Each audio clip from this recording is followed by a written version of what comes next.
ఏడాది. 1500 కుటుంబాలు ఉన్న చోట 27,000 బర్త్ సర్టిఫికెట్లు ఒక ఏడాదిలో ఎక్కడి నుంచి వచ్చినాయి?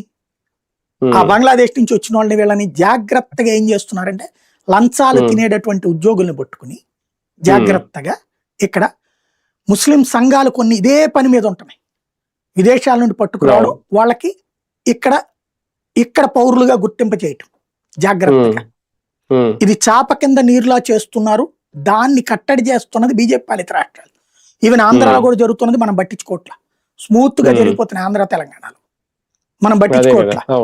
మీకు రెగ్యులర్ గా కనబడని కొన్ని ప్రదేశాలు అకస్మాత్తుగా టోపీలతోనూ గడ్డాలతో కొంతమంది కనబడుతున్నారు.